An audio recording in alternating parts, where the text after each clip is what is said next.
Galera, dando continuidade no conteúdo que a gente estava trabalhando, hoje a gente precisa falar um pouco a respeito de figura de linguagem.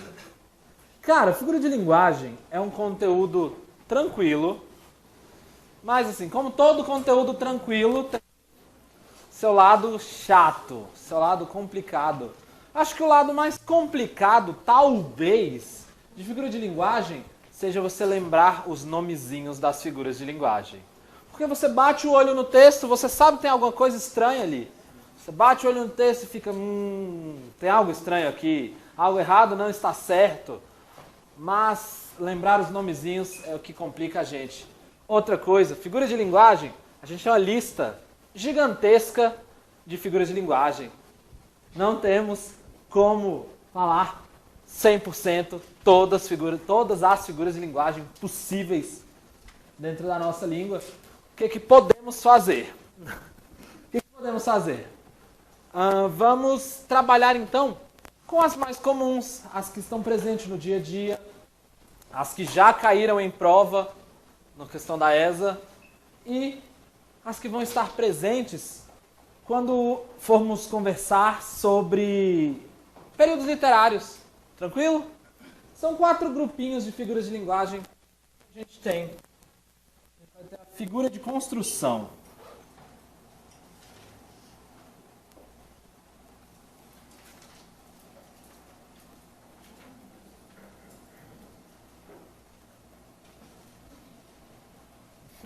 Claro.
Pessoal, eu vou colocar então as figuras que eu quero comentar com vocês e aí eu volto para colocar exemplos, beleza? Aí vocês deixam espaço aí que a gente vai falando e tal.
Pessoal,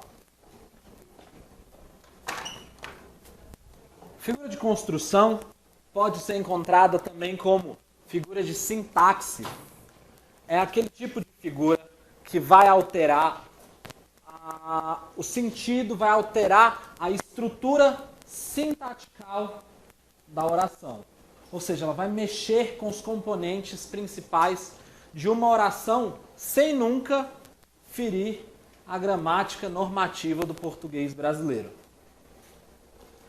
Então são aquelas orações, são aquelas frases que você vai olhar meio torto para elas e pensar, tá, tem alguma coisa errada aí. Mas, segundo a gramática, tá tudo no lugar. Presta atenção. Elipse, você vai lembrar sujeito elíptico. É o mesmo ideal. Sujeito elíptico ou sujeito oculto, quem é? É aquele sujeito que não está evidenciado na oração, mas que está subentendido, não é isso? Então você vai ver isso acontecer dentro da elipse com outros termos, não necessariamente o sujeito. Por exemplo, vocês aí, jovens, já escutaram muito aquela frase da senhora mãe de vocês, que dizia, se chegar depois da meia-noite vai dormir na rua. Lá, se chegar depois da meia-noite, vai dormir na rua. Aí você, logicamente, como esperto que é, chegava no outro dia com o pão quentinho. Ninguém tinha problema nenhum com isso. Presta atenção nessa oração aqui.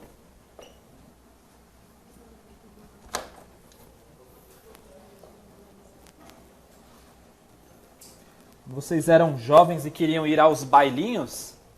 Se chega tarde.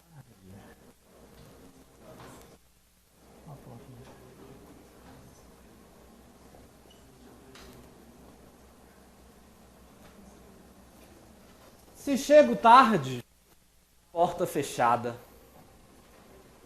É uma frase estranha, é uma oração estranha. Se chego tarde, a porta fechada. Tá faltando uma palavra? Tá faltando alguma palavra aí? Tá, com certeza tá. É uma palavra exata, é uma palavra que faz toda a diferença no entendimento da mensagem? Não. Mesmo sem essa palavrinha, vocês são capazes de compreender a mensagem que está sendo passada. Se chego tarde, a porta fechada. Poderia ser, se chego tarde, encontro a porta fechada. Se chego tarde, a porta estará fechada. Não existe uma palavra exata que a gente vai colocar aqui, vai fazer toda a diferença nessa mensagem. A comunicação está existindo, mesmo sem esse termo, não é? Então isso é o que a gente chama de elipse. A ausência desse termo, mas que o seu leitor, seu ouvinte, consegue subentender sem prejuízo nenhum à comunicação. Tranquilo? Hipérbato tem a ver com a ordem das coisas. Como as palavras são colocadas dentro da oração. Porque no português brasileiro, a gente tem a ordem direta da oração. Sujeito, verbo, objeto. Essa é a estrutura direta, essa é a estrutura básica da oração dentro do português. Então, toda vez que você inverte essa ordem, você vai ter um hipérbato. Ou seja, é quando você altera a ordem direta da oração. Por exemplo, é linda a sua casa. Se essa oração estivesse no sentido direto, no sentido tradicional, seria a sua casa é linda. Sujeito, verbo, objeto. Aqui a gente teve verbo, objeto e sujeito. Não está na ordem direta, não está na ordem tradicional. Isso é o que a gente vai chamar, dentro de figura de construção, de hipérbato. Isso é bem tranquilo, bem tranquilo. Figura de linguagem é um conteúdo tranquilíssimo. Chato lembrar dessas palavrinhas. Pleonasmo, a gente fala a palavra pleonasmo, já vem uma coisa à cabeça, subir para cima. Falou pleonasmo, todo mundo pensa em subir para cima. Perfeito. O pleonasmo nada mais é que a utilização de palavras, de diferentes palavras de mesmo sentido. No caso, subir para cima, descer para baixo, entrar para dentro. Saudade de mamãe, né? Mamãe também costuma falar muito isso para criança. Entra para dentro, menino. Sai para fora. Faz o retorno e volta. Quem nunca em sã consciência não passou essa informação? Ah, como é que eu chego em tal lugar? Você faz o retorno e volta. Aí ele olha para você com aquela cara de tipo, sério? Nunca imaginaria. A gente pode colocar ele como nosso melhor exemplo aqui. Faz o retorno. Hemorragia de sangue.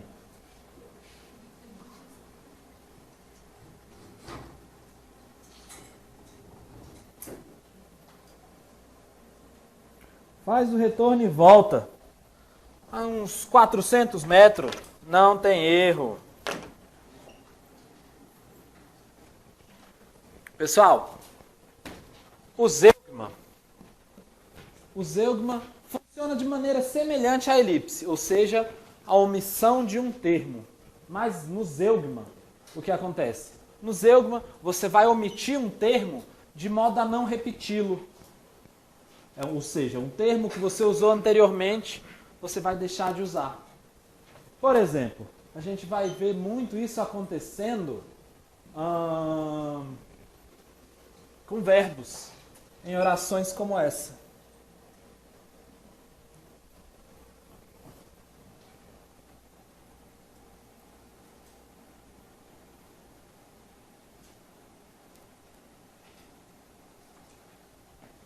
Ele comprou um carro. Eu uma bicicleta.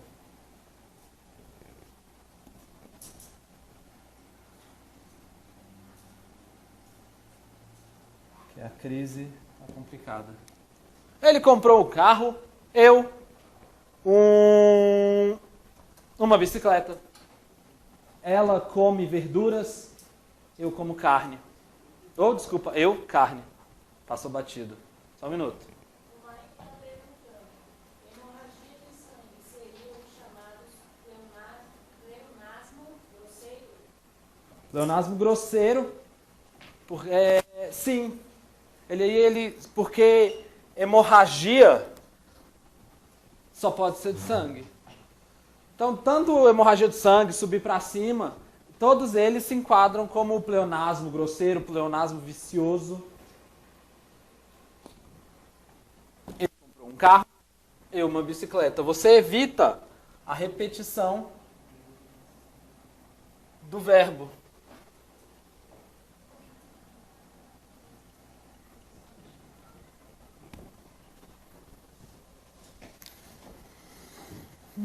Além das figuras de construção ou figuras de sintaxe, temos as figuras de som.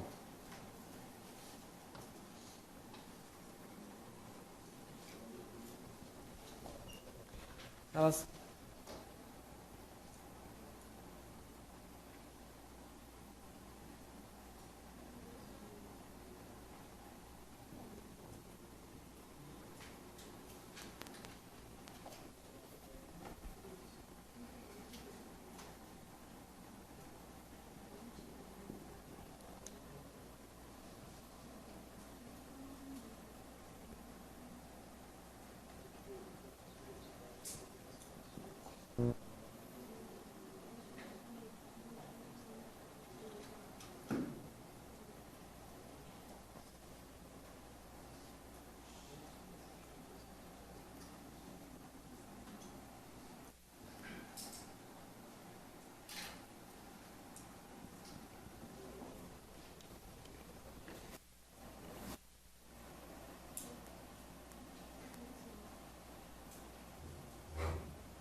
Pessoal, figura de som tem a única função de realçar o aspecto sonoro do seu texto. Ele vai tornar o seu texto um pouco mais sonoro, vai ser uma coisa curiosa, vai ser o trava-línguas. A gente vai ter figura aqui como a aliteração. A aliteração vai ser a repetição de sons vocálicos dentro do seu texto, dentro de suas orações, seus versos. A gente vê muito isso em poesia, a exemplo da poesia simbolista. Cruz e Souza, um dos maiores nomes do simbolismo brasileiro, ele usa muito da literação dentro da sua poesia, quando ele fala coisas como vozes veladas, veludosas, vozes volúpeas dos violões. Ou outro verso simples mais simples da nossa cultura brasileira, o rato roeu a roupa do rei de Roma. 3 pratos de trigo para 3 tigres tristes. Repetição sonora, repetição do som de consoantes dentro do seu texto. Exemplo, o rato roeu a roupa do rei de Roma.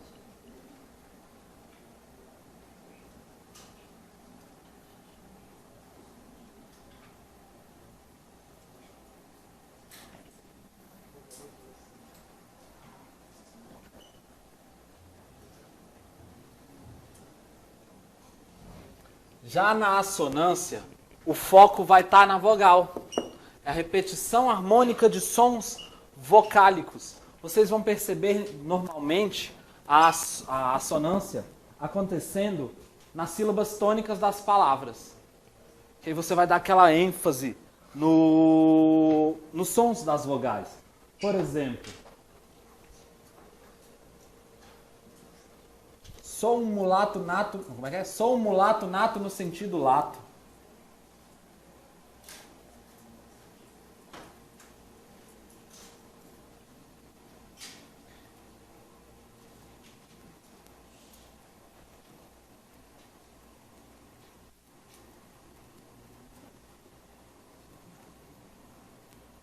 Sou um mulato nato no sentido lato democrático do litoral. Sou um mulato nato no sentido lato democrático do litoral. Então você percebe a ênfase nas vogais tônicas das sílabas tônicas, né? Nas vogais das sílabas tônicas acontecendo aqui. Sou um mulato nato no sentido lato. Tranquilo? Tudo isso. Besteirinha. Não com açúcar, ninguém vai ter problema com isso aqui, de jeito nenhum. A anáfora é o que acontece quando você repete a mesma palavra ou as mesmas palavras no início de diferentes frases, diferentes orações ou diferentes versos de uma música, versos de uma poesia, como aquela poesia do Zé da Luz, Ai se cesse, se juntinho nós...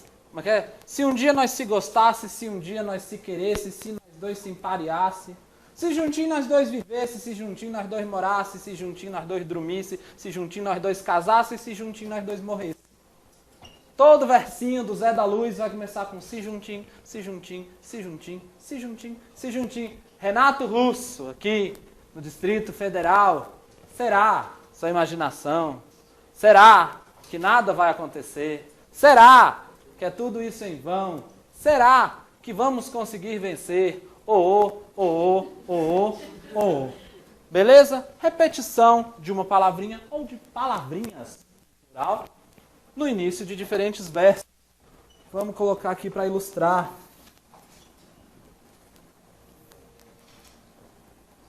Será? Já esqueci. Será? Só imaginação. Renato Russo fazia muito isso de repetir estruturas. Naquela música Índios ele faz a mesma coisa. Naquela música Meninos e Meninas ele faz a mesma coisa.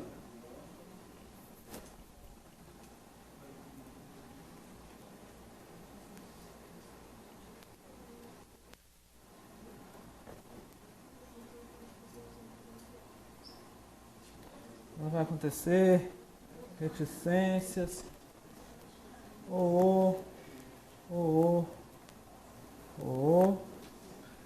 para vocês não esquecerem. Onomatopeia, onomatopeia. O que é uma onomatopeia? É a tentativa de você imitar, de você tentar passar um som dentro do seu texto ou mesmo na fala. Existem aquelas onomatopeias clássicas, né? Que a gente vê muito em gibi, em tirinha. O Batman aparece e só que tumpou, né? Bandido vai à lona. Aí tem o cabrum do trovão. Aí tem o toque da porta, boa. Tem o pirilim, pirilim, pirilim do telefone. Pois não. Epístrofe seria no final do verso, frase, oração? Epístrofe. Sim. Sim. É porque a gente vai ver isso acontecendo no início e no final. Onomatopeia, tentativa de copiar, transferir um som para dentro do seu texto, trazer para sua fala. Pirilim, pirilim, pirilim, o tic-tac, as que comandam vão no tra. Beleza? Vamos colocar aqui para ilustrar o tic-tac do relógio.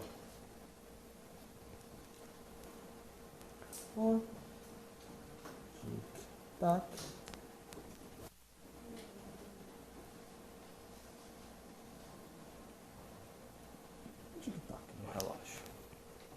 Tudo isso, coisas simples demais.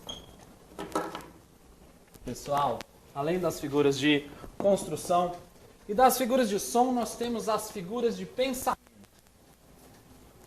Aparece aqui.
Essa aqui? E é só a interação que eu tenho.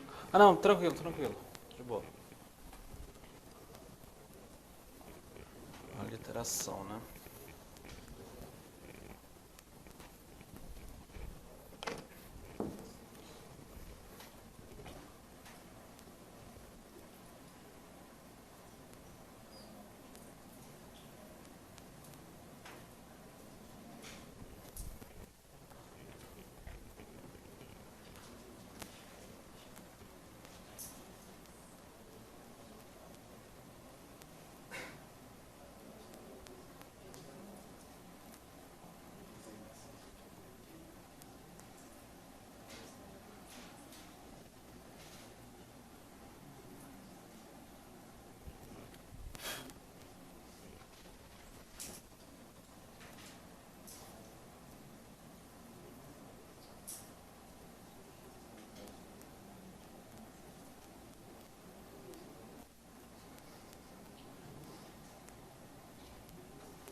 Pode apagar, Maninho?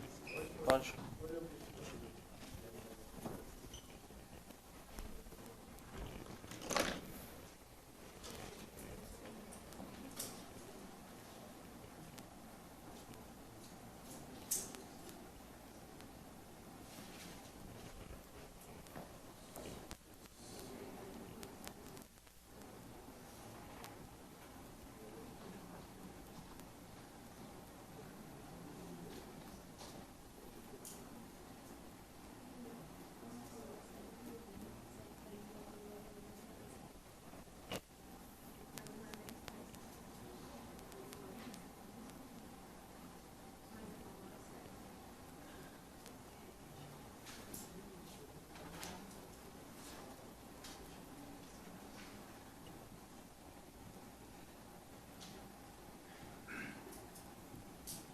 Pessoal, figura de pensamento é aquela figura que vai influenciar na mensagem que você está tentando transmitir. Ou seja, ela vai influenciar no sentido daquilo que você quer dizer. Observa, a gente vai ter aqui uma figura chamada antítese. Antítese vem da ideia de você utilizar duas palavras de sentido contrário dentro do seu texto. Ponto. Figuras de sentido contrário dentro do seu texto. A gente pode pensar em uma... o meu dia foi cheio de altos e baixos.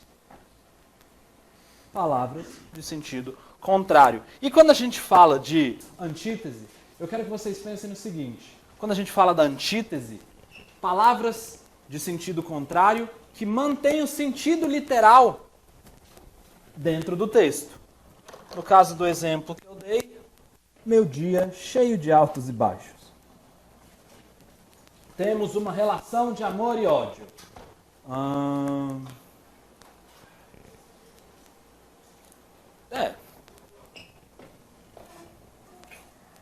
Cara, o que eu falei?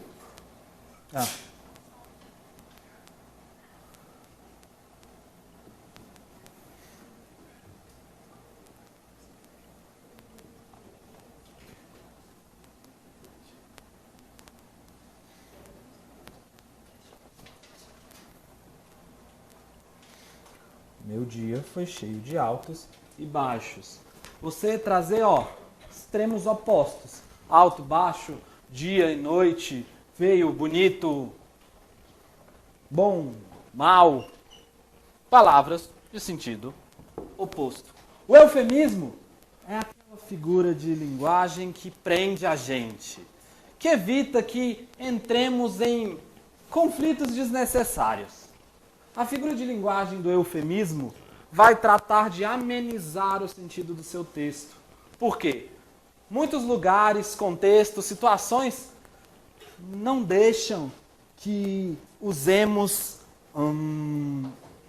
que sejamos realmente honestos. Às vezes tudo que você quer é olhar para a pessoa e falar: você é um mentiroso, caluniador. Mas você não pode, o contexto não, a situação não permite. Então você diz que ele está faltando com a verdade. Quando perguntam para você, aí as moças que vivem nos bailinhos, as moças que vivem nos bailinhos, sei que sempre tem aquela amiga que pergunta, ai amiga, tô bonita, fiquei bem com essa roupa. Você fala, tá bonitinha. Tá bonitinha. Por quê? Você queria tá feia, tá, troca, não, cancela, não vai não. Mas você, como boa amiga, diz, bonitinha. Você não chega naquela pessoa e diz, então, fiquei sabendo, sabe aquele seu tio que estava no hospital? Ah, sei, morreu. Você fala? Foi para um lugar melhor. Finalmente pôde descansar. Não está mais entre nós. Encontrou-se com o único mal irremediável, aquele que há de unir os ricos e os pobres em um só rebanho de condenados. Qual seria a diferença mais visível entre paradoxos e antítese, para podermos distingui-los? Assim que eu falar da metáfora, eu vou apontar essa diferença, porque é uma dúvida comum, beleza? Estamos chegando. Você não fala, aí às vezes você quer usar o eufemismo e não consegue, falha. Aí você fala, não, bateu as botas, botou o paletó de madeira, foi ver a grama nascer pela raiz. Não, galera, não faz isso. Beleza? Então vamos colocar um grande eufemismo que temos aqui. Ele foi dessa para melhor.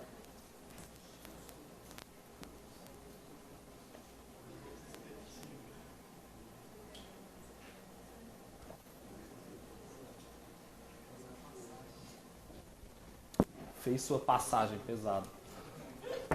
Hipérbole. Hipérbole é o contrário do eufemismo. Em vez de amenizar, você exagera. Joga nas alturas, tende ao infinito. Você vai exagerar o seu texto. Ah, tô tão cansado, queria dormir 800 horas. Mas isso é coma, cara. Então, calma, calma. Tem uma que todos vocês aqui pensam e ou falam todos os dias, porque vocês são humanos. Eu estou morrendo de fome. Então não há exemplo melhor de hipérbole do que estou morrendo de fome. E tô.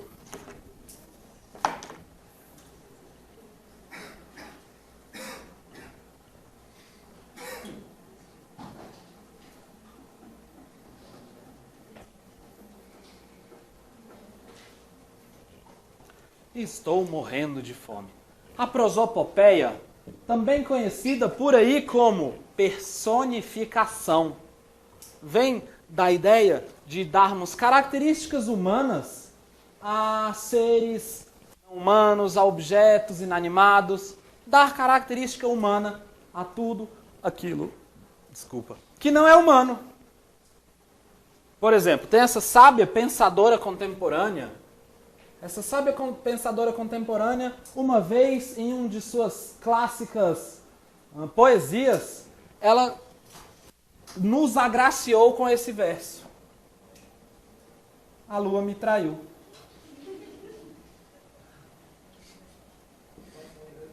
A lua me traiu. A capacidade de trair é algo humano. Então, quando essa poeta, essa poetisa, nos agraciou com tal poesia, ela se apropriou da prosopopeia. Um exemplo com um ser animado que não seja... um exemplo com um ser animado, não humano. Um passarinho me contou. Sabe aquela mensagem que você manda nas redes sociais quando a pessoa coloca que está solteira? Um passarinho me contou que você e fulano terminaram, tá tudo bem? Pois é, um passarinho me contou.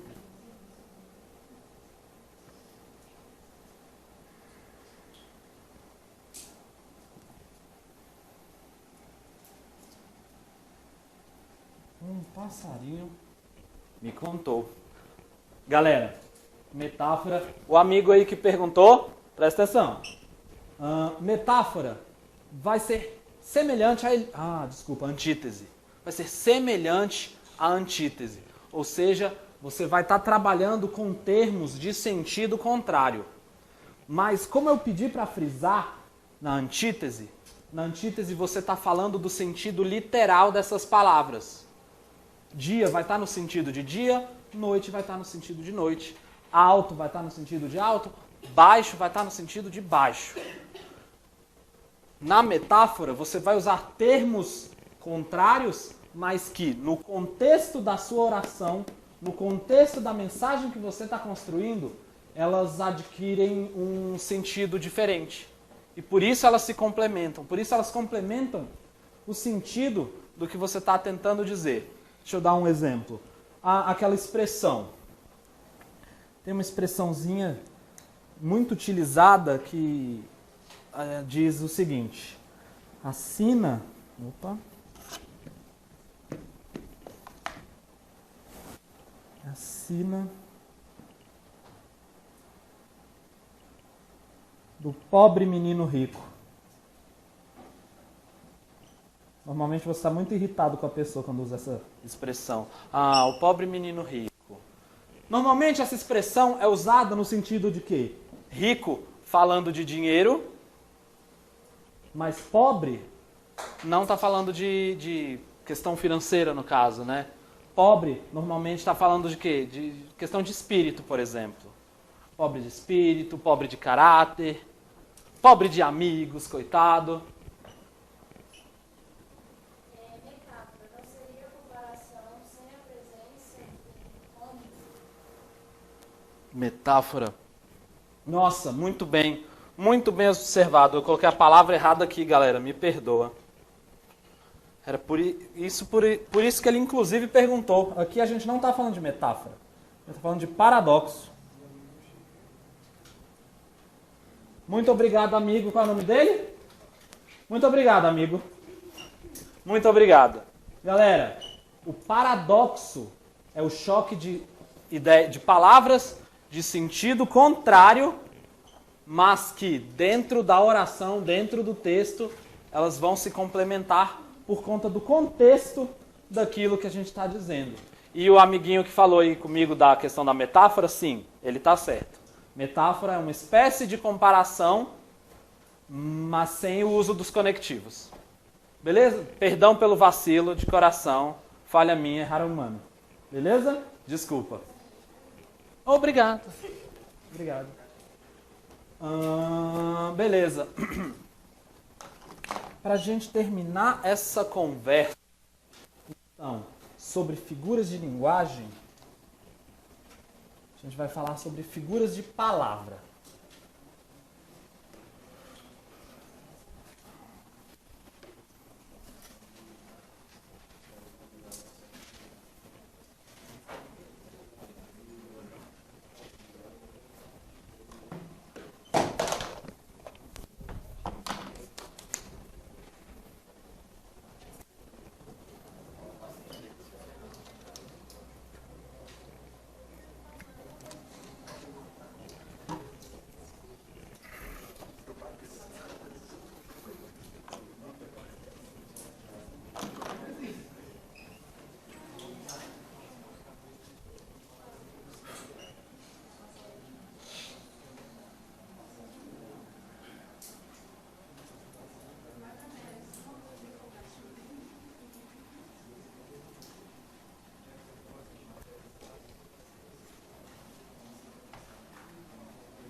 Pessoal, nas figuras de palavras, nós as utilizamos para tornar as mensagens que a gente compõe um pouco mais expressivas, mais poéticas, únicas.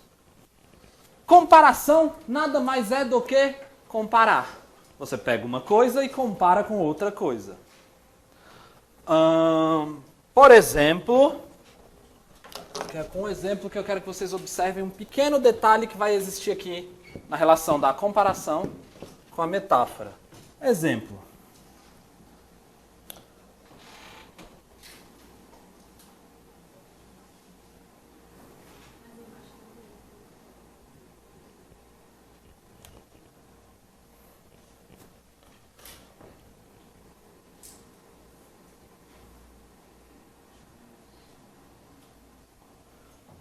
Eu dormi como um urso.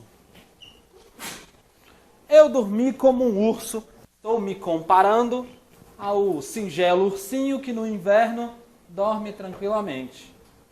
A ideia é que no que a gente chama de comparação, você sempre vai usar o conectivo. Sempre. Sempre, sempre, sempre vai estar usando o conectivo. Eu dormi como um urso, eu comi feito um gigante, ela é bonita como um feriado na segunda-feira. A comparação sempre vai trazer o conectivo. Você pode entender a metáfora como o emprego de uma palavra, o emprego de um termo fora de seu sentido habitual. Outro dizer popular. Minha boca é um túmulo.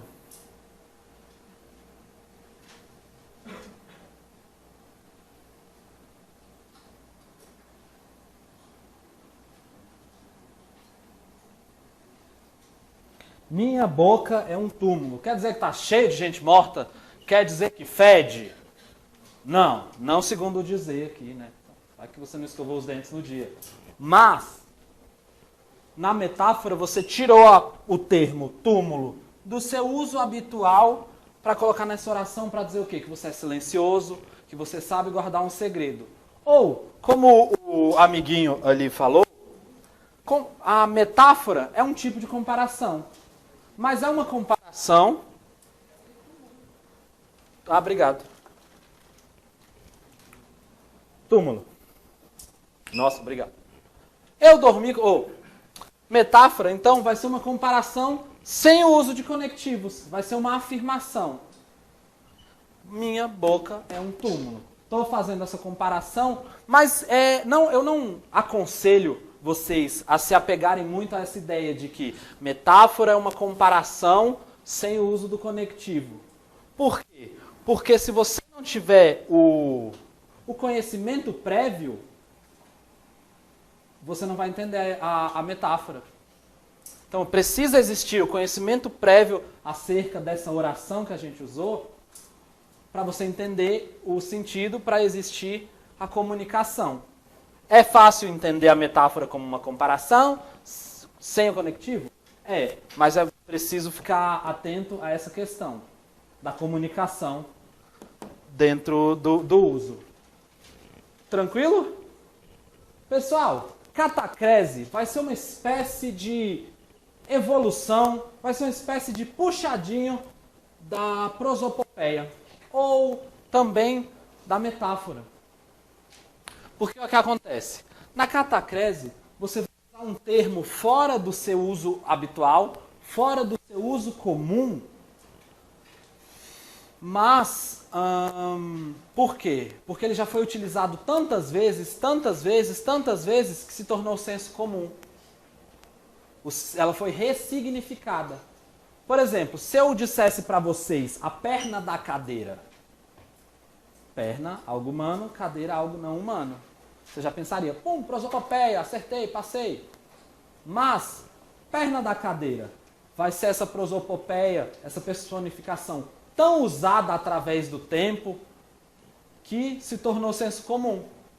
Então, perna da cadeira, asa da xícara, cabeça de alho, dente de alho.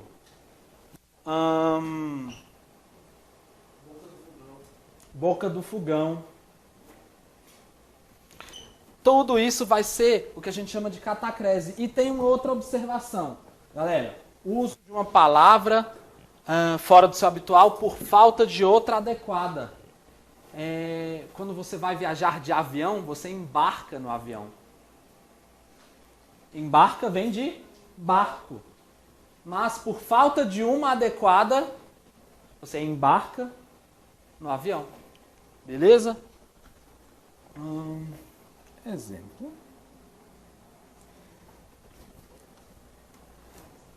Quebrei o pé da mesa.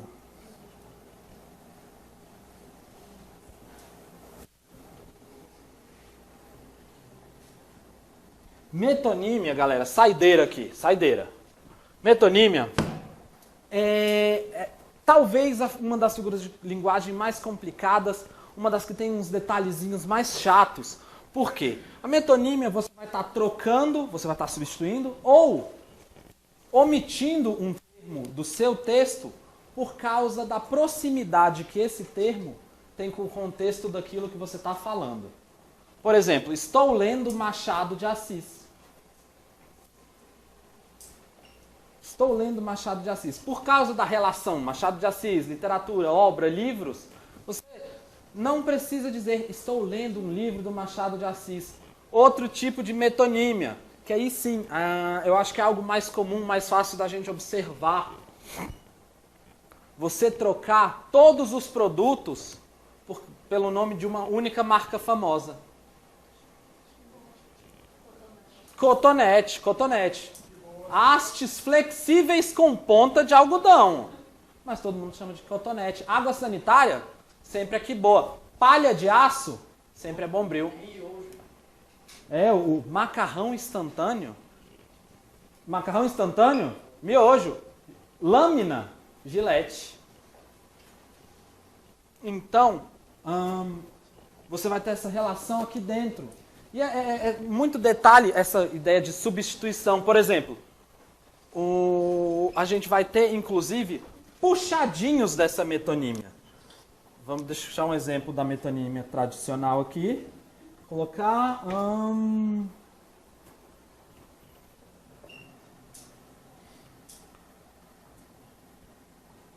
Comprei 2 giletes de marca duvidosa.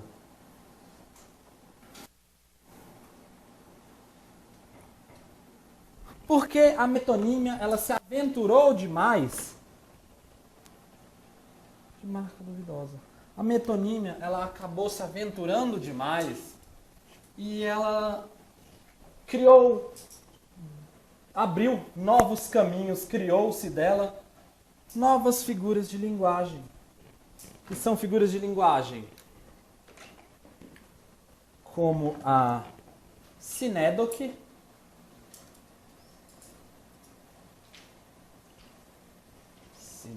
deixa eu tentar melhorar isso aqui um pouquinho. Prometo nada. Sinédoque e a perífrase. Perífrase ou antonomásia.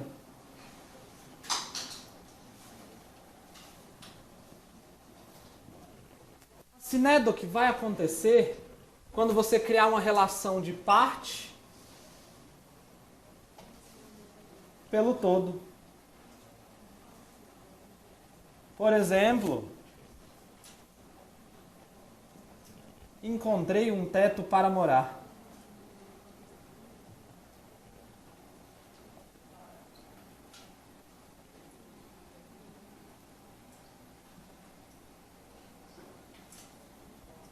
Você usou parte da casa para dar sentido à ideia de casa inteira. É a troca da parte pelo todo. Enquanto a perífrase, gente, é o quê? É um uso de uma expressão.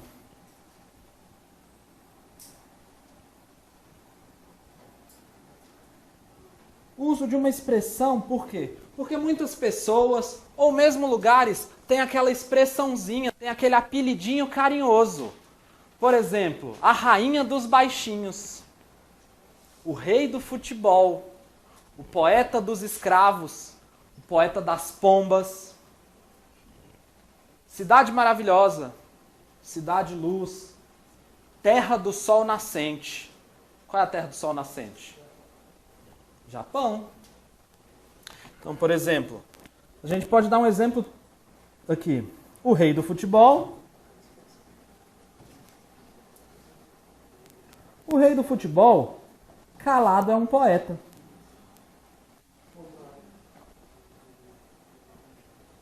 O rei do futebol, calado. Poeta não, poeta. Então, essas aqui, galera, são figuras de linguagem bem mais presentes no nosso dia a dia. Figuras de linguagem presentes nos textos nos textos, estilos, poetas, autores que a gente vai trabalhar, e aqui figuras de linguagem que já caíram também nas provas anteriores. Beleza? Foi um prazer, como sempre é, um prazer inenarrável. Segunda-feira que vem a gente se vê. Até mais. Boa noite.